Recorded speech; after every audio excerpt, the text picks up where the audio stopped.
Assalamualaikum warahmatullahi wabarakatuh. Kami dari kelompok 11 akan mempresentasikan materi dari akuntansi keuangan menengah, yaitu pendapatan. Yang pertama di sini ada pengertian dari pendapatan. Pendapatan merupakan bagian arus masuk perusahaan yang nantinya memberikan manfaat bagi perusahaan di kemudian hari, berupa adanya penambahan aset baik berupa kas ataupun piutang. Lalu di sini ada prinsip pengakuan pendapatan menunjukkan bahwa pendapatan diakui saat terdapat kemungkinan manfaat ekonomik akan mengalir kepada perusahaan dan manfaat tersebut akan diukur secara andal. Ada 4 transaksi pendapatan diakui sesuai dengan prinsip. Yang pertama, perusahaan mengakui pendapatan dari penjualan produk pada tanggal penjualan, di mana tanggal ini biasanya diartikan sebagai tanggal pengiriman kepada pelanggan. Yang kedua, perusahaan mengakui pendapatan dari jasa yang diberikan ketika jasa telah selesai dilakukan dan dapat ditagihkan. Yang ketiga, perusahaan mengakui pendapatan dari mengizinkan pihak lain aset perusahaan seperti bunga sewa royalti. Yang keempat, perusahaan mengakui pendapatan dari pelepasan aset selain produk yang biasa dijual pada tanggal penjualan. Yang selanjutnya ada pengakuan pendapatan pada titik penjualan. Yang pertama, pengukuran pendapatan penjualan. Pendapatan harus diukur pada nilai wajar dari imbalan yang diterima atau piutang. Setiap diskon penjualan atau rabat harus mengurangi imbalan yang diterima atau piutang dan pendapatan yang terkait. Selain itu, jika pembayaran ditangguhkan, penjual harus menunjukkan suku bunga untuk selisih antara harga tunai atau setara kas dan jumlah yang ditangguhkan. Intinya, penjual mendanai penjualan dan harus mencatat pendapatan bunga selama termin pembayaran. Isu lain terkait dengan pengukuran pendapatan penjualan mencangkup transaksi barter atau barter transaction. Dalam transaksi ini, pendapatan muncul saat perusahaan menukarkan barang atau jasa dengan barang atau jasa dari perusahaan lain tanpa menggunakan uang. Berdasarkan IFRS, pendapatan diukur pada nilai wajar barang atau jasa yang diterima, disesuaikan dengan nilai kas atau setara kas yang diterima atau dibayar. Selain itu, jika sifat barang atau jasa yang ditukarkan tidak serupa, pertukaran dicatat sebagai pendapatan. Jika sifatnya serupa, maka tidak ada pendapatan yang dilaporkan. Ada pengakuan pendapatan penjualan. Pendapatan dari penjualan barang diakui saat seluruh kondisi ini terpenuhi. Yang pertama, perusahaan telah mengalihkan risiko dan imbalan kepemilikan barang yang signifikan kepada pembeli. Kedua, perusahaan menahan keterlibatan manajerial secara terus-menerus pada tingkat yang disetarakan dengan kepemilikan atau pengendalian efektif atas barang yang dijual. Ketiga, nilai dari pendapatan yang dapat diukur secara andal. Keempat, terdapat kemungkinan manfaat ekonomi mengalir ke perusahaan.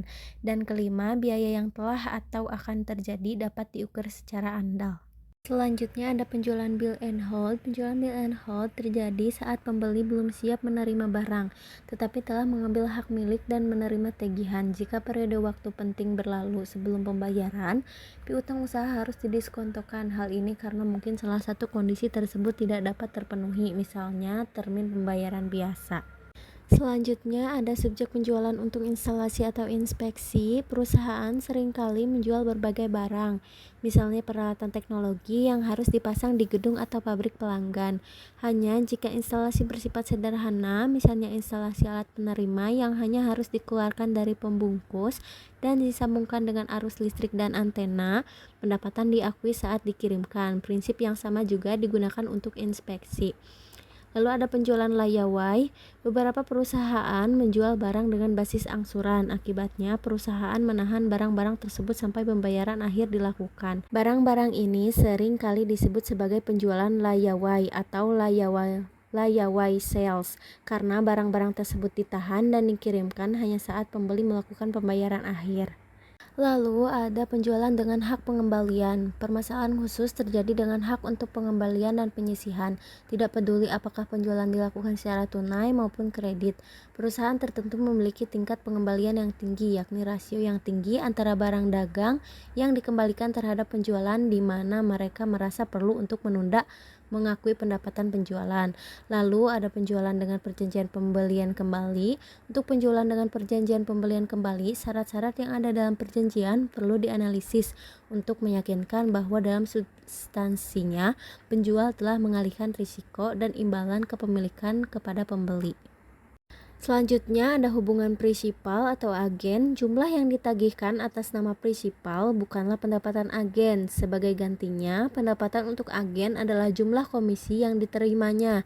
Biasanya berupa persentase dari pendapatan total. Contoh dari hubungan prinsipal agen adalah perusahaan penerbangan yang menjual tiket melalui agen perjalanan. Lalu ada hubungan prinsipal agen konsinyasi, pengiriman barang mengakui pendapatan, penjualan dan harga pokok penjualan saat barang dijual oleh penerima barang. Penerima barang mengakui pendapatan sejumlah komisi yang diterima. Lalu ada trade loading dan channel stuffing.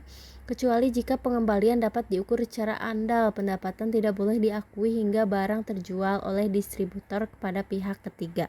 Selanjutnya yaitu kontrak jangka panjang atau konstruksi. Terdapat dua metode. Yang pertama metode presentasi penyelesaian atau percentage of completion method.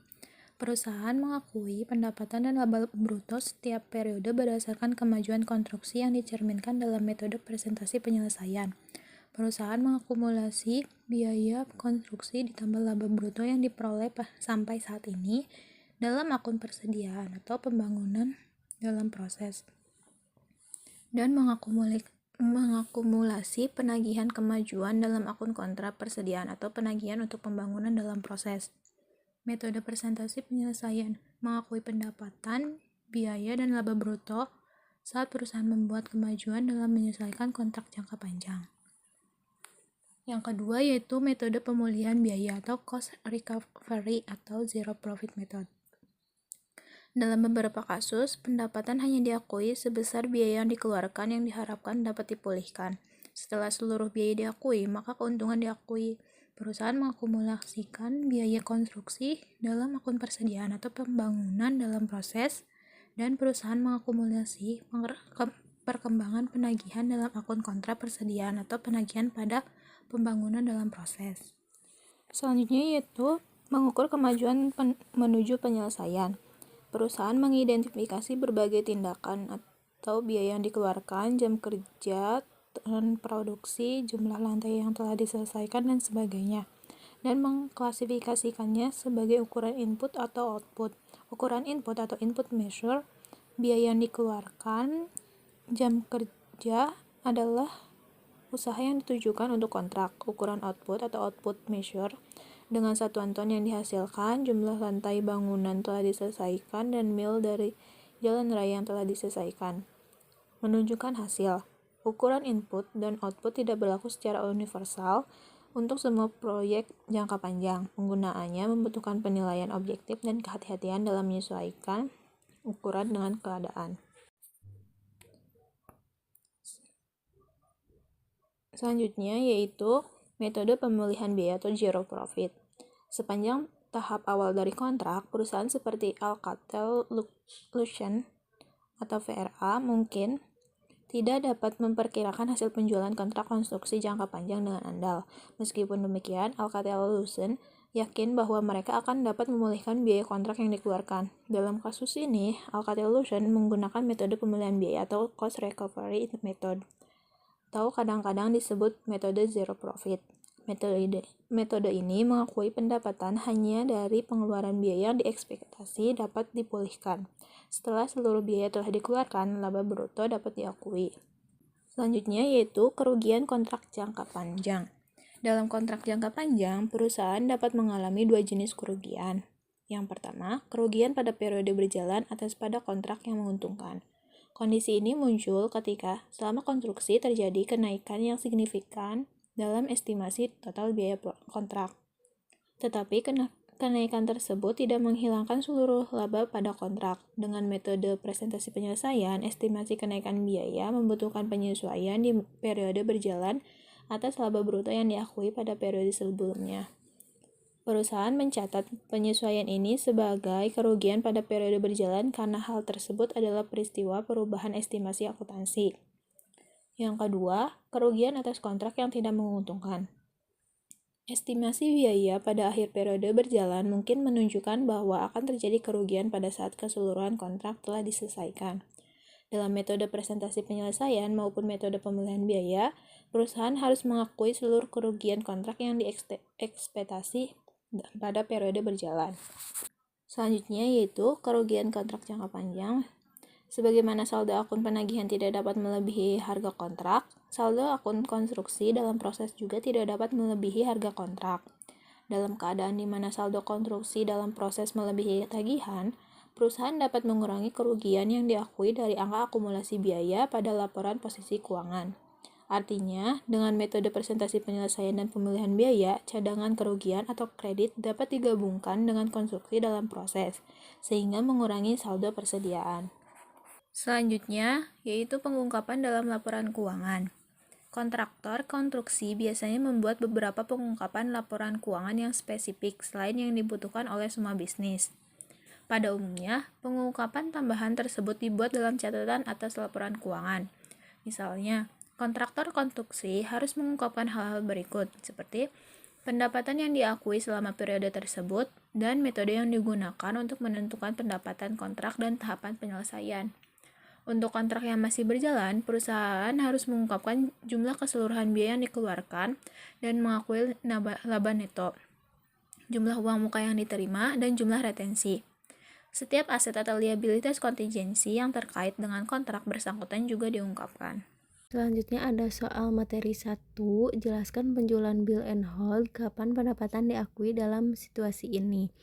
Jawabannya, penjualan tagih dan tahan bill and hold adalah pengiriman ditunda atas permintaan pembeli, tetapi pembeli memperoleh hak milik atas barang dan menerima tagihan. Pendapatan diakui pada saat pembeli memperoleh hak milik apabila A. Kemungkinan besar pengiriman akan dilakukan. B. Barang yang berada di tangan penjual dapat diidentifikasi dan siap untuk dikirim ke pembeli pada saat penjualan diakui. C. Pembeli secara khusus mengakui adanya instruksi penangguhan pengiriman. Dan D. Syarat-syarat pembayaran lazim tetap berlaku. Soal selanjutnya adalah bagaimana karakteristik penjualan konsinyasi, kapan penjualan konsinyasi diakui. Jawabannya, penjualan konsinyasi adalah penerima atau pembeli konsigne berjanji untuk menjual barang atas nama pengirim atau penjual konsignor. Pendapatan diakui oleh pengirim saat barang telah dijual oleh penerima kepada pihak ketiga. Lalu penerima tidak mencatat barang yang akan dijual sebagai asetnya. Kemudian pengirim mendapatkan laba atas penjualan, lalu pengirim mendapatkan komisi atas penjualan. Selanjutnya yaitu soal ketiga, kapan pendapatan dapat diakui dalam situasi-situasi berikut. A. Pendapatan dari penjualan produk. B. Pendapatan dari jasa yang diberikan. C. Pendapatan dari mengizinkan orang lain untuk menggunakan aset perusahaan. Dan D. Pendapatan dari pelepasan aset selain produk. Untuk jawabannya yaitu klasifikasi pengakuan pendapatan berdasarkan sifat transaksi. Di sini sudah ada tabel bagannya. Yang pertama tuh tipe transaksi, yaitu dari penjualan dari persediaan. Untuk deskripsi pendapatannya itu pendapatan dari penjualan. Untuk waktu pengakuan pendapatannya yaitu pada saat tanggal penjualan atau pengiriman. Yang kedua itu tipe transaksi dari pemberian jasa. Untuk deskripsi pendapatannya itu pendapatan dari jasa. Dan untuk waktu pengakuan pendapatannya yaitu jasa telah dilakukan dan dapat ditagih. Yang ketiga yaitu tipe transaksi dari perizinan penggunaan aset. Untuk deskripsi pendapatannya yaitu pendapatan dari bunga, sewa, dan royalti. Dan waktu pengakuan pendapatannya yaitu seiring waktu atau saat aset digunakan. Yang terakhir tuh yaitu dari tipe transaksi penjualan aset selain dari persediaan. Untuk deskripsi pendapatannya yaitu keuntungan atau kerugian pelepasan aset, dan waktu pengakuan pendapatannya itu dari tanggal penjualan atau pertukaran. Selanjutnya yaitu soal keempat, jelaskan akuntansi untuk transaksi barter. Untuk jawabannya yaitu pengukuran pendapatan penjualan mencakup transaksi barter atau barter transaction. Dalam transaksi, pendapatan muncul saat perusahaan menukarkan barang atau jasa dengan barang atau jasa dari perusahaan lain tanpa menggunakan uang.